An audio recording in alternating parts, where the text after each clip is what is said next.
opened on Christmas Eve of 1958, and that is part of the reason why I love it. Not that I was born in 1958, but I heard through the grapevine that the chocolate milkshake still tastes the same. Another favorite part about the Sugar Bowl is its Pop-A-Shot, so let's head over there. All right, I don't want to brag, but I do hold the high score at 3 different Pop-A-Shots across the country at Dave & Buster's. Clearly, I play this game a lot. I used to hold the high score here, so let's do this.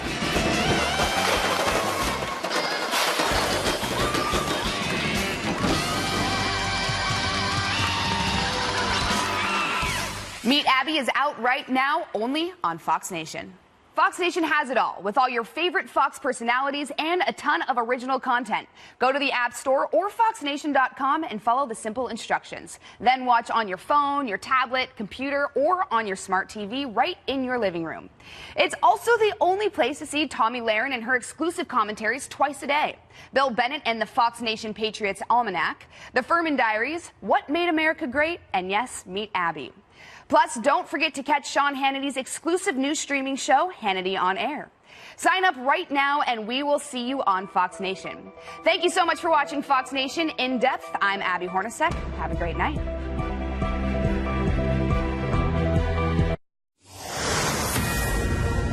Breaking tonight, emergency at the border and treachery in the swamp. As President Trump gets ready to fight for his border wall, just minutes ago, disgraced former FBI official Andrew McCabe confirms the deep state plot to overturn the 2016 election with an administrative coup. Evening, everyone, and welcome to The Next Revolution. I'm Steve Hilton, and this is the home of positive populism, pro-worker, pro-family, pro-community. With me live in Los Angeles tonight, Jason Chaffetz, Tezlyn Figaro, Chris Buskirk. We'll debate the President's National Emergency Declaration, the Border Security Funding Bill, as well as those shocking revelations from Andrew McCabe. Also tonight, something I have been wanting to do for a very long time. Stay tuned for an epic takedown of the Never Trumpers. I have a feeling you will enjoy it. But first, here's my big takeaway from the events of the last few days. President Trump needs populist allies. What we're seeing now are the consequences of the original sin of the Trump administration, the fateful decision soon after the election to hand the reins of policy making and policy planning to the establishment Republicans in Congress. Remember what they told us? We're working on the same plan. What I did during the transition with my counterpart in the Senate, Mitch McConnell, is we put together a 200-day plan for the president. Inside the 200-day window is the regulatory reforms we talked about. It's the repeal and replace Obamacare. It's the budget. It's the rebuilding of our military. It's tax reform. Those are the things that we're working on, and infrastructure. Those are the things we're working on. Oh, and infrastructure, all in 200 days. What a joke. They never had a clue. They didn't understand the populist revolt that put Donald Trump in the White House. They took 2016 as a mandate for business as usual when, in fact, people voted for change. Yes, there are overlaps between establishment Republicans and conservative populists on judges, on taxes, on regulations. But on trade, for all of his first year, President Trump was blocked by his own White House. On America's endless wars, he was blocked by his own cabinet. And on immigration, he was and still is blocked by Congress. What's the lesson? It's not enough to elect a populist president. We need populists in Congress and throughout the administration. Here's something practical you can do. Yes, you. If you're frustrated with the establishment Republicans in Congress, don't just rage against them. Run against them. Start now. Start running. Even if it's for local or state office, that is a great stepping stone. If it's not you, nominate someone you think can do it. But one way or another, help give President Trump the populist allies he needs.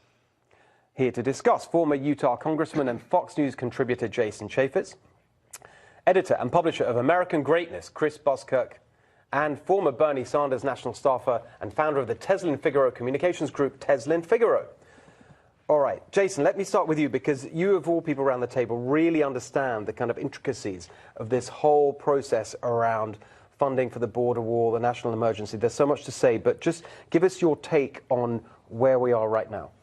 I'm glad the president is finally standing up to do something about the border and illegal immigration. In my lifetime, I haven't seen anybody who's as laser focused on that. The problem is, as you say, the establishment Republicans don't really want to solve this. They have not served the president well. They did not put a good bill in front of the president. I understand why he signed it. I think there was a better, smarter way to do it. But nevertheless, the president needs backup and support to truly solve the illegal immigration problem. But Chris, a lot of conservatives have pushed back and said, well, look, they actually quite like the emergency declaration, at least it shows he's fighting, but he shouldn't have signed that bill because actually it prevents him, the small print, the fine print says it prevents him from doing the things that they want to see happen. Yeah, no, that's right. It's actually, the more people read this bill, the worse it gets. And I mean, this is a classic example of one of these bills where you have to read the bill, or you have to pass the bill to find out what's in the bill. There's one thing that people don't realize, and that nobody in the West Wing seemed to tell the president, which is that Section 224 of this bill provides for what is basically a de facto amnesty for anybody who will currently or potentially could house an unaccompanied minor, which would be everybody, because there's no criteria for it. So you just say, yeah, okay, fine, I could do that. And then not that person and nobody who lives in the household. That's in the language of the bill. And so what President Trump did is he promised a wall. He actually signed a massive amnesty. Do you agree with that? In large part, I really do. The president would have been better served to actually take the continuing resolution from last year and in a page and a half, just go ahead and say, all right, let's do what we did last time and then transfer funds and build the wall. He would have had tens of billions of dollars more to do it. Right. Instead, you have 1,600 pages that put limitations on the president that nobody fully understood because nobody could possibly have read it. But it was chock full of limitations to slow the president down. I'll get to you in a second, Tesna. I want to get Jason on the specifics because, you've been there. One argument I've heard is that while it may be true what Chris says, and you seem to agree in terms of the restrictions, this is just up till September, and that all of that lapses in September, so it's not the end of the world. They'll have to have additional clarifying language because there will be a food fight, and more than a food fight, a legal fight, as to whether or not that continues on in perpetuity. Now, we've heard Steve Scalise say, oh, no, this only happens for a short amount of time, but it shouldn't happen for any amount of time. And so I recognize that the president got just over $1 billion to build the wall, but he could have gotten tens of billions of dollars by having the flexibility that Barack Obama and other presidents have had by transferring money between accounts without any additional appropriations. Tesla, when you look at all this and the way that this fight over the wall is just dominating politics, the Democrats came in saying, we're going to be all about health care and all this and reform, tackling corruption. And, okay, we may have a big sort of laugh about that, given how they're funded. But anyway, that was the message. We do all these positive things. Instead, it's just all about this one issue that President Trump chose to put there. Do you think that in some senses, the Democrats have walked into a political trap?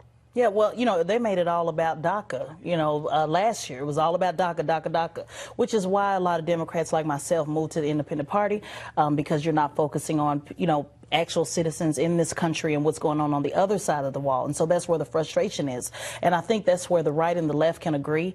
We disagree or have polar opposite opinions as we see, we have these conversations. But I think people overall, they want someone to deliver on their campaign promises. I did not vote for President Trump. I was not a President Trump supporter, but I completely understand that if he promised people the wall, then people kind of want to expect to see the wall. The same way with Barack Obama. I expected things from Barack Obama, and his Congress at that time did not support him as well. So my thing that I'm having is, my problem is, I guess people are either unfamiliar because now they're paying attention. Every president has asserted some type of executive order. This is nothing new. This is nothing new under the sun, but because President Trump is doing it and because it is such a hot, controversial issue, that's why now it's such a big deal to have a president. I think you put it very well about people's expectations. Last word, Jason, just looking forward.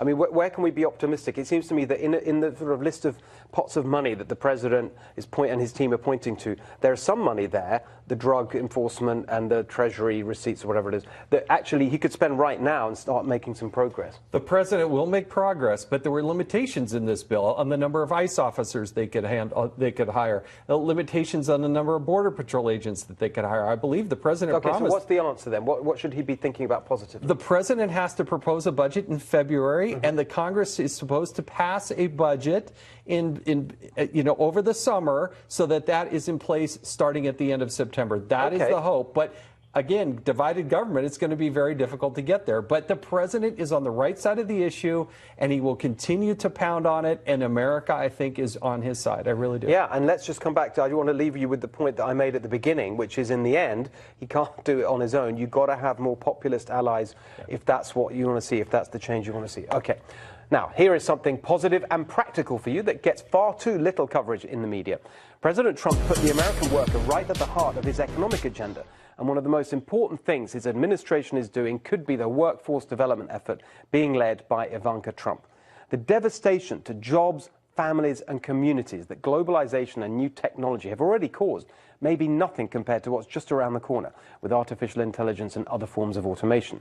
The only serious response is to help workers get the skills they need to be valuable in this new economy. For years, government wasted billions of dollars on top-down training programs that have totally failed. The right answer is exactly what Ivanka Trump is doing, urging the private sector to invest in training. She's already persuaded American business to pledge 6.5 million skills training opportunities. And this week, along with Wilbur Ross, she announced the creation of the American Workforce Policy Advisory Board to take this vital work to the next level. Members of the board include the presidents and CEOs of 25 major American companies, including Apple, Lockheed Martin, and Walmart. Positive, practical, and great news for American workers.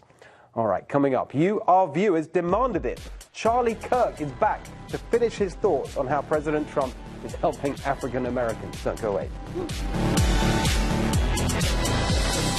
The people who should be able to get rid of him are the voters who put him there, not the bunch of bureaucrats. Well, he just threw it out and said it was just a casual conversation. So now we're going to get a chance to really see what that conversation casual was about saying we're going to overturn an election That's result. right. I'm looking forward to seeing how far you guys are going to push this to see if we're actually going to see what that conversation was about and make sure it's live so I can bring popcorn I and wish tea. it was all live. But what's comical is if that continues on, Scott Pelley asked him, well, what was the context in which this discussion came up? And McCabe says, oh, I don't remember. Yeah. Are you kidding me? I mean, this is a guy who a year ago, the Inspector General put out a 39-page report essentially highlighting, detailing 4 times that he lied to federal authorities, 3 times while under oath. I don't believe a word that this guy says. And then he goes on to recount a secondhand conversation, which I am telling you, mark my words here today, Steve. That is classified information. You cannot share it publicly, even if it's secondhand information. He knows this, and he should be prosecuted for this. This guy, Mr. McCabe, should be prosecuted for sharing classified information. Just be specific, which bit? When he goes on and he describes an encounter in which the president was briefed on intelligence regarding North Korea. You cannot do that. You cannot go on national television under your own volition and share classified information. But again, that's probably why they didn't prosecute Hillary Clinton. You can't do that. But this is the thing. They accused the president of doing that kind of thing the whole time. Chris, I want you to respond to something. There's another thing he said, which is just really staggering when you think about the mindset of these people and what their priorities are. There's a new clip from tonight. Let's have a look. We got the special counsel and probably the best special counsel we possibly could have hoped for in charge of an investigation that I think everyone would admit is one of the most important efforts underway right now. One of the most important efforts underway. Like, he thinks that that's the most important. You know, like real people honestly just want this whole thing to be over, and he thinks it's the most important thing. It's important to him because he staked his career on it. The FBI and the DOJ, people like Rod Rosenstein, McCabe, Strzok, Page, all of these people, they have staked their entire lives on trying to remove the duly elected president from office using the secret police, the FBI, in order to do Hillary Clinton's dirty work. And everything since then, including the Mueller investigation, I think is basically a cover-up for what they were doing during the campaign, which was trying to use the dossier, the Hillary Clinton Fusion GPS dossier, as a tool to keep Donald Trump from winning. Yeah. And now they're trying to cover it up by saying, you know, hold on a second, this was a real crime, and now we've got to prove it because that'll clear us from what we were doing, which was being the henchman for the Clinton campaign. I mean, I just can't believe how everyone, like, used the word casual earlier about how they were doing this plot. But on the other hand, why is everyone on the left so casual about this whole thing? I mean, this is really frightening. I mean, if this was happening in another country, you would be, or, you know, it's the kind of thing that used to happen in places that we wouldn't even consider to be democratic. And yet, civil liberties people, everyone's fine with it because it's Trump. They hate Trump. And it's campaign season. I mean, let's just be honest about it. It's not really about people standing on what's right or what's wrong. It's about campaign season. So everything will be thrown, the kitchen sink will be thrown towards Trump's way between now and 2020. And then Democrats will have an opportunity to see if they're able to galvanize their base. And then we'll start all over again. So it's unfortunate. You know, it seems like no logic on either side, from my opinion, being independent in the middle. But I don't understand what's going to. I mean, you say he should be prosecuted, whatever. For the last couple of years, you've had so many examples of that. He should be prosecuted. She should be investigated. You know, I've said we should have. The only way people will feel that fairness has been done if you have an equivalent process looking into everything that happened from the deep state and Clinton and so on. There doesn't seem to be any sign that that will happen. And I totally agree that should happen. But remember, Mueller prosecuted Papadopoulos, Cohen, Flynn, Manafort for what? Lying to Congress. Then the Inspector General comes along, looks at McCabe, says that he lied 4 times, 3 times under oath, a 39-page report, lots of evidence, and yet here we are a year later, and they're not doing anything to prosecute the deep state, which is this guy, Mr. McCabe. I mean, you remember a couple of months ago when we had this huge FBI SWAT team that kicked in Roger Stone's door? I want to know when the FBI is going to kick in Andrew McCabe's door, because he's done exactly the same thing. He's lied under oath. This is what the Inspector General told us, and yet turnabout doesn't seem to be fair play. We have 2 different sets of rules here, and it's about time that stops. And there was this interview tonight on 60 Minutes.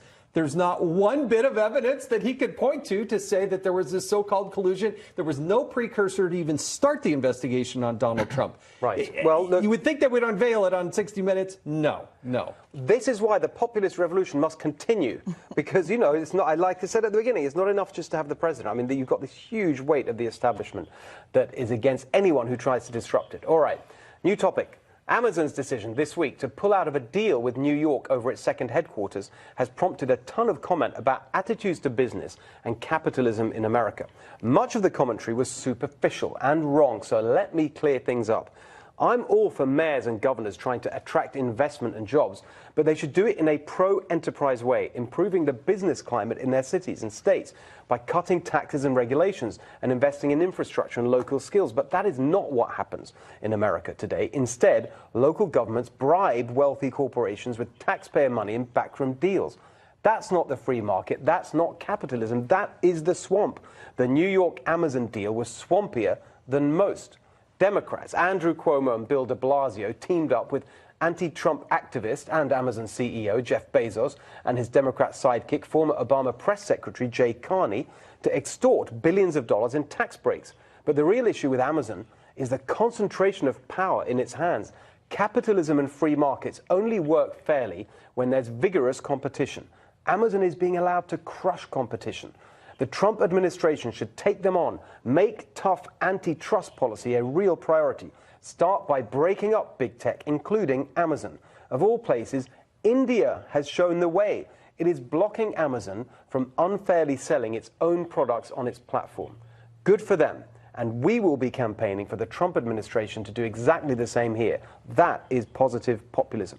All right, coming up, my takedown of the Never Trump Republicans. I cannot wait. And we have an exciting announcement for you on March the 24th in New York. We'll be doing an audience question and answer show with some great special guests. Chaos is consuming the Trump administration. Scandals and corruption besiege the president on every side. The authors speculate with relish about, quote, the discovery of clear criminality by the president or those closest to him, an economic recession, the prospect that he will lead his party to comprehensive defeat in 2020.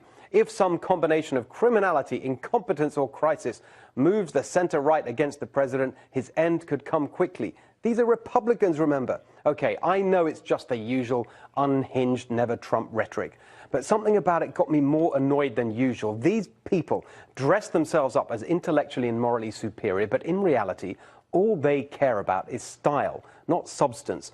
For example, David Frum constantly pushes the wild conspiracy theory that Vladimir Putin is somehow blackmailing President Trump. Donald Trump consistently behaves in ways consistent with President Putin having a hold over him.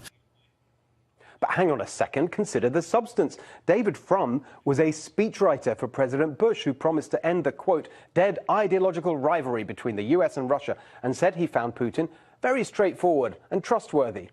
Relations between the US and Russia were much closer under Bush, who did practically nothing when Russia walked into Georgia, inaction that even some of Bush's aides regret. Meanwhile, on the substance, it's Trump who armed Ukraine to fight against Russia-backed separatists. It's Trump who sanctioned Russia over Syria's use of chemical weapons. And it's Trump who's trying to stop the construction of a gas pipeline so European countries aren't reliant on Russia for their energy. Those foreign policy geniuses, the never-Trumpers, can't take the fact that President Trump is actually succeeding where they failed. Here's Bill Kristol.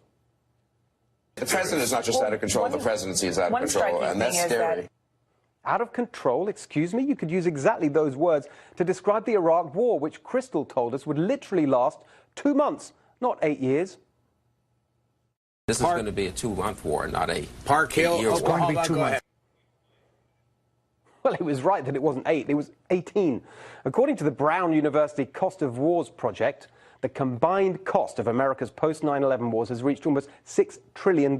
Another study found that about 500,000 people died in Iraq as a result of war-related causes between 2003 and 2011. So, never-Trumper Bill Kristol defends all of that, but condemns President Trump's decision to pull U.S. troops out of Syria. The obsession with style over substance is just as clear when these people talk about the economy. Former Congressman and militant never-Trumper Ron Paul wrote that Trump's economic miracle is an illusion. It's not an illusion to working Americans, you out-of-touch idiot. They're seeing the substantive benefits of 5 million jobs added, low inflation, unemployment at a 50-year low, wages rising for the first time in decades, and GDP growth topping 3% after all the experts said that would never happen again. The Trump boom is not some kind of cosmic coincidence. It's the result of having a pro-enterprise, pro-worker president in the White House, driving his team and Congress to implement the most pro-growth policy agenda anyone can remember. But according to the never-Trumpers, the president is some kind of clueless booby. Just listen to the condescending contempt of snooty George Will. He feels out of his depth in every situation he's in. He doesn't understand the vocabulary of American government. He doesn't understand the conversations that are going on around him. It's like a 12-year-old in a room with people who specialize in quantum mechanics. He just is lost at all times. No, George Will, you've just lost the argument, which is why you resort to these personal insults. The Bush administration, which you frequently praised, lost over 4 million manufacturing jobs. Meanwhile, under President Trump, the number of manufacturing jobs has risen at the fastest pace for a quarter century. But the never-Trumpers aren't interested in facts. All they care about is the chance to do some self-righteous moral preening. Here's Nicole Wallace on the president's tweets. These are bold-faced lies. Ironic that she, of all people, would call Trump a liar, seeing as she was communications director for the White House that took America to war on a lie. And here's what she said about the president on Martin Luther King Day just last month. He is, in his heart, he would appear to be a racist. In 2005, when Nicole Wallace worked for the White House, African Americans made up almost 40% of the federal prison population, and the black unemployment rate consistently hovered at around 10%. President Trump, by contrast, was instrumental in the passage of the First Step Act, which reforms a criminal justice system that disproportionately hurts black families and has seen the black unemployment rate fall to a record low of 5.9%. Yeah, but he's still a racist. Of course, that's the never-Trumper's favorite insult. Ana Navarro endlessly calls the president a racist over the border wall, which she, of course, is dead against. I keep wondering just how long he's going to be able to play this same song and this same record. How long can he go back to the wall? Okay. I think he thinks it's a winning strategy for him. I don't think it is. Even if I were to grant you that, okay, the point is the illegal alien crime rate. Well, she's dead against the wall now. Anyway, in 2008, on the other hand, when she was national co-chair of the Hispanic Advisory Council for John McCain, well, I guess a John McCain border wall isn't racist, just a Trump one. Glad we cleared that up. On immigration, just as on almost every other issue, President Trump is in fact dealing with the decades-long policy failures of the never-Trump Republican establishment. On the facts, they should be praising him. But these snobby elitists don't care about substance. For them, it's all about style. They hate Trump because of his hair. They'd hate him because he likes McDonald's. They hate him because he'd rather watch TV than ask them to the White House for intellectual salon dinners like Obama used to. With pompous self-regard, they see themselves as the guardians of true conservatism against the assault from the barbarian Trump. He is destroying the Republican Party for years to come. No, Joe, it's not Trump destroying the Republican Party. It was you and your establishment friends. It wasn't Trump who lost control of America's borders, unleashing an explosion of low-wage immigration that devastated American workers, families and communities. It was Reagan. It wasn't Trump who pushed NAFTA, sending millions of jobs overseas. It was Bush. It wasn't Trump who crashed the economy, destroying economic security for all but the rich. It was another Bush. It wasn't Trump who bailed out the bankers, screwed the workers, sucked up to China, failed on North Korea and killed off faith in the American dream. It was Republicans and Democrats in Congress and the White House, the decadent, incompetent establishment that the American people are finally calling out for their failure. Of course it's true that President Trump makes mistakes, says and does things worthy of condemnation. But this non-stop barrage of hate from the Never-Trumpers, I'd take it more seriously if we could just see from them 1 ounce of self-awareness, of humility, of contrition for their own role in creating the mess that the American people sent Donald Trump to clear up. Well, I'm very glad I got that off my chest. I've been wanting to do it for a long time. I would love to know what you think. Tell us at Steve Hilton X and at NextRevFNC. Coming up, Jason, Tezin and Chris are back with their take on the Never-Trumpers. Don't go away.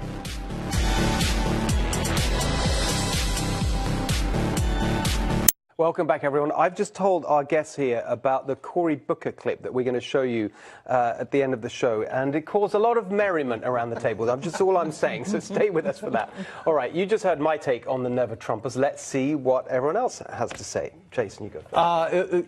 America, you got to listen to the American people. They're always right. And you got to learn that. And a lot of people in my party, the Republican Party, would do well to fully digest. You would think after years they would have digested this, understand they wanted a disruptive, unconventional president because they did not like the direction of Washington, D.C. and the country. That's what Donald Trump has delivered on, and it's delivering results for the American people. And you're right, sometimes you don't like this tweet or you don't like that, but the president is delivering results, and I love what he's doing.